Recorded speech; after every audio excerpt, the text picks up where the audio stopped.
Assalamualaikum warahmatullahi wabarakatuh. Selamat pagi, selamat siang, selamat sore semuanya anak-anakku, siswa SMK khususnya SMK Negeri 1 Bojongsari. Kalau ada sekolah lain yang mampir ke sini nggak apa-apa ya. Jadi di sini Bu Amel akan melanjutkan materi bab 3, yaitu proses masuk dan berkembangnya agama dan kebudayaan Hindu Buddha.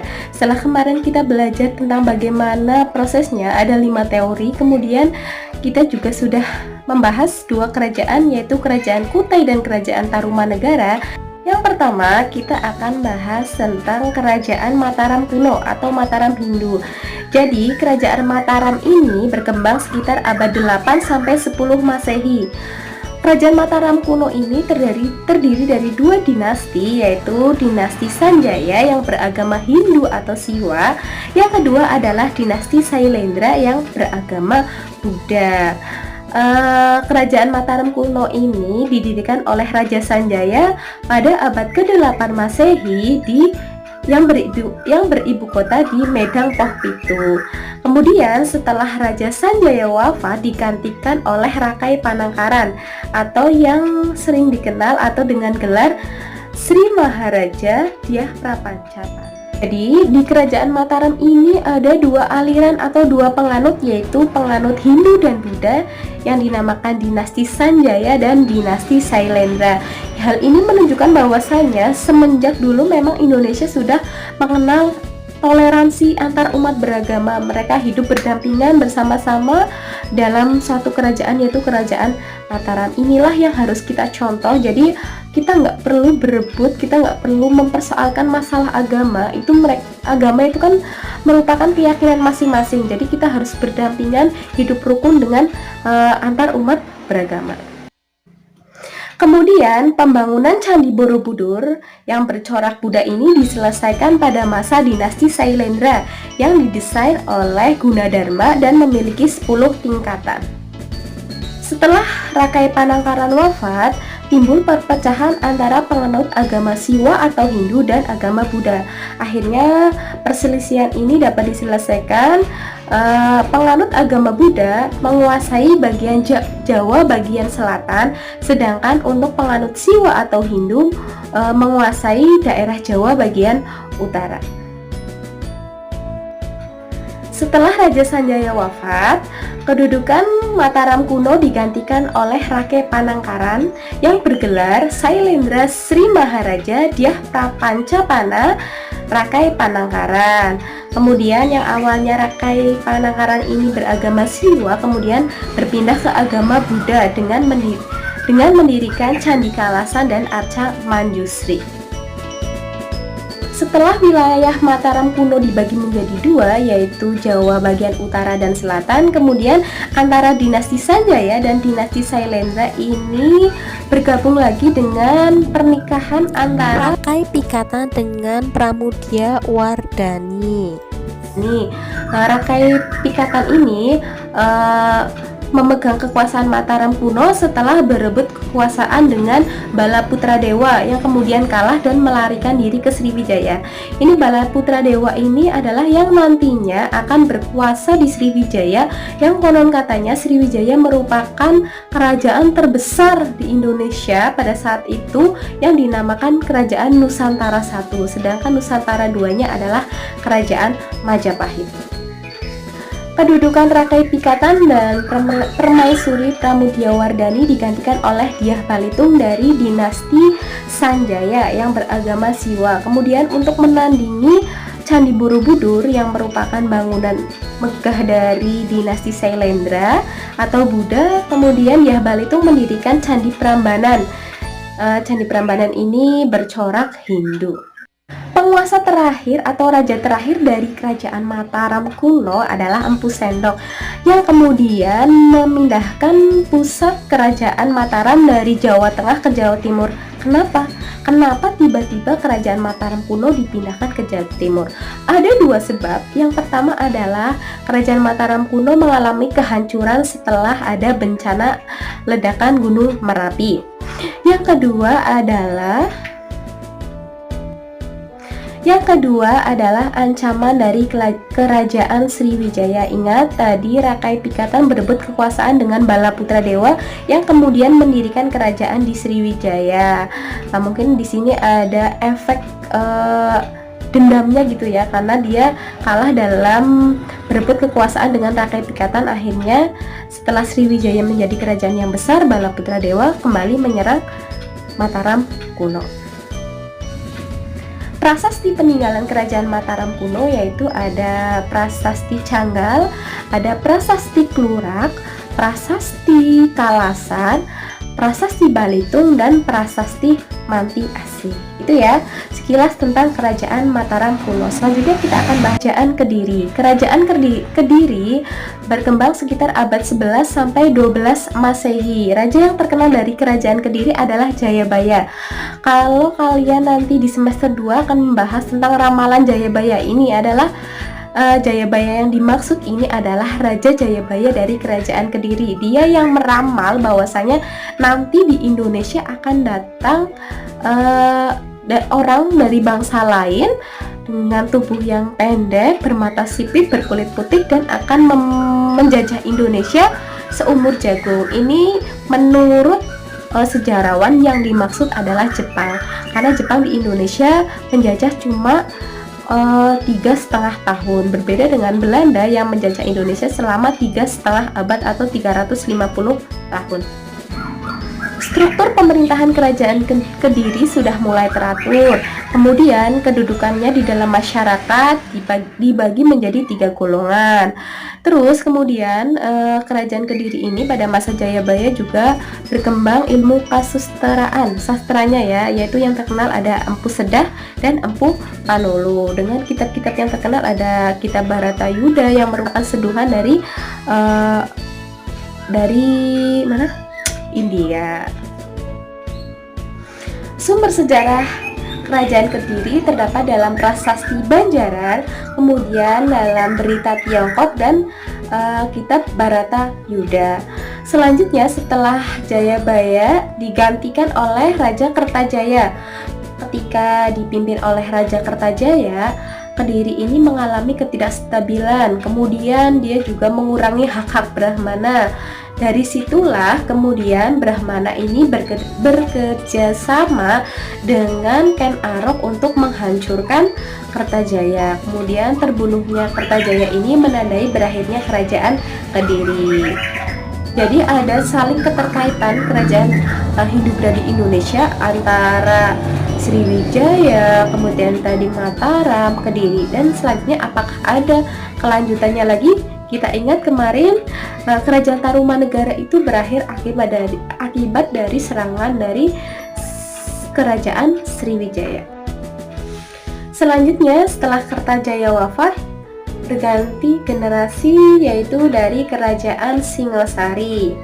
Jadi kerajaan Singosari ini adalah pendirinya Ken Arok. Ken Arok awalnya dia merupakan ajudan dari Tunggul Ametung yang merupakan bupati di Tumampel. Kemudian Ken Arok memesan keris Empu Gandring untuk membunuh Tunggul Ametung, yang pada saat itu juga Tunggul Ametung mempunyai istri yang namanya Ken Dedes. Ken Arok ini karena Ken Dedes itu cantik ya, jadi Ken Arok ini bernafsu untuk memperistri Ken Dedes dengan cara membunuh Tunggul Ametung. Sebelumnya Ken Arok juga mempunyai istri bernama Ken Umang.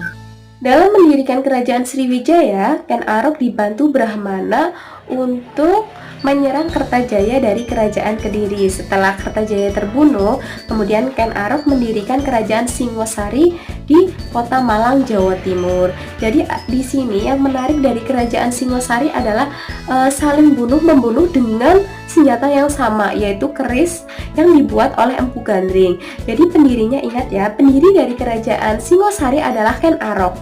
Kemudian Ken Arok itu dibunuh oleh Anusapati yang merupakan anak dari Tunggul Ametung dan Ken Dedes. Keris yang digunakan pun sama, yaitu keris Empu Gandring. Setelah Itu jadi raja pertama Ken Arok, yang kedua Anusapati, yang ketiga adalah Tohjaya. Tohjaya ini juga merupakan anak dari Ken Arok dan Ken Umang, istri pertama dari Ken Arok. Mengetahui ayahnya dibunuh oleh Anusapati, kemudian Tohjaya balas dendam dengan membunuh Anusapati. Akhirnya Tohjaya naik tahta menjadi raja kerajaan Singosari. Setelah Tohjaya menjadi raja kerajaan Singosari, kemudian ada Ranggawuni. Ini merupakan anak dari Anusapati. Mengetahui ayahnya dibunuh oleh Tohjaya, Ranggawuni ini pun balas dendam sama menggunakan keris yang sama, yaitu keris Empu Gandring, dengan membunuh Tohjaya. Selanjutnya jadi Ranggawuni ini adalah raja yang terakhir yang menyelesaikan perselisihan. Jadi setelah Raja Ranggawuni ini tidak ada bunuh-membunuh lagi. Selanjutnya rajanya adalah Raja Kertanegara. Raja Kertanegara ini merupakan puncak dari kerajaan Singosari, sekaligus kehancuran dari kerajaan Singosari. Mencapai puncaknya karena pada masa Kertanegara, Singosari dapat memperluas wilayahnya seperti Bali, Kalimantan Barat, Maluku, Sunda, sampai ke Pahang. Kemudian penyebab kehancurannya adalah Kertanegara atau kerajaan Singosari tidak bisa membendung serangan dari pasukan Mongol dan kerajaan Kediri. Kertanegara mengadakan ekspedisi Melayu dalam rangka membendung pasukan Mongol dengan bekerja sama dengan Raja Jayakatwang. Kemudian atas kerjasama itu, Raja Kertanegara melakukan perkawinan politik antara putrinya dengan Raja Jayakatwang. Ingat ya, ini masih ada kaitannya dengan kerajaan Kediri karena Jayakatwang ini merupakan pewaris atau anak dari Raja Kertajaya. Setelah berhasil mengusir pasukan Mongol dengan bekerja sama dengan Raja Jayakatwang, kemudian Raja Jayakatwang berbelok dengan membunuh Raja Kertanegara atas saran dari Bupati Sumeneb. Dengan berakhirnya Raja Kertanegara ini, berakhir juga kerajaan Singosari. Kemudian yang berkuasa adalah Jayakatwang dan memindahkan kerajaan ke Kediri. Selanjutnya kita akan bahas kerajaan Majapahit. Sekilas kalau kita mendengar kerajaan Majapahit, pasti dalam pikiran kita terlintas akan mengingat yang namanya Gajah Mada, yaitu patih yang terkenal di Sriwijaya, di Majapahit, yang mengucapkan sumpah palapa. Dia tidak akan istirahat sebelum Nusantara bersatu. Oke, kita lihat dulu. Berdirinya kerajaan Majapahit itu diambil dari hari penobatan Raden Wijaya pada tanggal 10 November tahun 1293. Kemudian sumber-sumber dari kerajaan Majapahit ini berada di dalam kitab Pararaton atau kitab para raja-raja. Kemudian juga ada di kitab Negara Kertagama. Ingat ya, dasar negara kita itu Pancasila diambil dari kitab Negara Kertagama, peninggalan dari kerajaan Majapahit. Sedangkan untuk Bhinneka Tunggal Ika itu sama, diambil dari sebuah kitab peninggalan kerajaan Majapahit, yaitu kitab Suta Soma. Bhinneka Tunggal Ika, yaitu walaupun berbeda-beda tetapi tetap satu jua. Sama halnya dengan kerajaan Majapahit. Jadi kerajaan Majapahit ini menganut dua agama, yaitu agama Hindu dan Buddha. Walaupun berbeda agama, masyarakat Majapahit ini tetap hidup rukun. Bahkan pada masa nanti ya, di masa pemerintahan Hayam Wuruk ini, Islam sudah mulai berkembang, tetapi mereka tetap rukun-rukun saja, tetap ada toleransi. Setelah Raden Wijaya wafat, kemudian tahta kerajaan Majapahit digantikan oleh Jayanegara. Pada masa pemerintahan Jayanegara ini terjadi pemberontakan yang dilakukan oleh punggawa kerajaan, yaitu oleh Rasmi dan Rakuti, yang kemudian berhasil ditumpas oleh Gajah Mada. Atas prestasi inilah kemudian Gajah Mada diangkat menjadi patih kerajaan Majapahit. Setelah itu Jayanegara dibunuh dan wafat ya. Kemudian karena tidak mempunyai keturunan, tahta kerajaan dipimpin oleh adiknya yaitu Tribhuwana Tunggadewi. Pada masa ini, setelah Tribhuwana Tunggadewi, kemudian tahta kerajaan digantikan oleh Hayam Wuruk. Pada masa pemerintahan Hayam Wuruk ini, kerajaan Majapahit mengalami puncak kejayaan. Pada masa Hayam Wuruk juga tahun 1343, Patih Gajah Mada bersumpah palapa, yaitu tidak akan tidur atau istirahat sebelum Nusantara bersatu. Kemudian Hayam Wuruk ini menikahi putri Sunda yaitu Dyah Pitaloka. Di sini terdapat pertentangan bahwasanya dengan menikahi Dyah Pitaloka dari kerajaan Sunda ini sebagai bentuk tunduknya kerajaan Sunda kepada Majapahit. Tetapi kemudian pihak kerajaan Sunda tidak terima karena ini menurut mereka itu sebuah penghinaan gitu ya. Akhirnya terjadilah perang bubat. Akhirnya pasukan Sunda kalah dan istri dari Hayam Wuruk yaitu Dyah Pitaloka bunuh diri. Penyebab keruntuhan kerajaan Majapahit yaitu ada beberapa faktor. Faktor yang pertama adalah sepeninggal Hayam Wuruk dan Majapahit dan Patih Gajah Mada meninggal, terjadi perebutan kekuasaan sehingga keadaan kerajaan tidak stabil. Yang kedua adalah timbulnya perang Parekrek. Yang ketiga adalah masuk dan berkembangnya agama Islam. Kemudian Raden Brawijaya V atau yang dikenal dengan Raden Patah ini, ketika Majapahit terjadi kekacauan, beliau melarikan diri ke Jawa dan masuk Islam, kemudian mendirikan kerajaan Demak. Perkembangan seni budaya dan sastra pada masa kerajaan Majapahit ini mendapatkan perhatian dari kerajaan, yaitu dengan diterbitkannya Kitab Negara Kertagama, Kitab Sutasoma, Kitab Arjuna Wiwaha, dan Kitab Pararaton, dan ada juga kitab-kitab yang lain. Kemudian sampai sekarang pun peninggalan-peninggalan dari kerajaan Majapahit ada yang masih gitu loh, ada yang masih. Dulu waktu ibu kuliah sempat ke Jawa Timur, di situ ada yang namanya kolam segaran, yaitu sama saja dengan kolam renang untuk para raja-raja. Sampai sekarang bangunannya masih ada walaupun sudah ada perombakan. Kemudian kalau kalian ke Jawa Timur, kalian bisa ke Museum Trowulan. Itu adalah museum peninggalan kerajaan Majapahit. Di situ ada benda-benda maupun peninggalan-peninggalan yang masih ada pada masa kerajaan Majapahit. Nah, oke. Terima kasih atas perhatian kalian semuanya. Tetap menjadi diri sendiri, tetap menjadi yang terbaik menurut versi kalian. Untuk masalah agama kita harus melihat ke atas, sedangkan untuk masalah dunia kita harus melihat ke bawah. Jas merah, jangan sekali-kali melupakan sejarah. Tetaplah menatap ke depan, pandang masa depanmu, tapi jangan lupa di belakang ada masa lalu. Masa lalu digunakan untuk kita menata hidup yang lebih baik di masa depan. Sekian, terima kasih. Wassalamualaikum warahmatullahi wabarakatuh. Salam Viva Historia.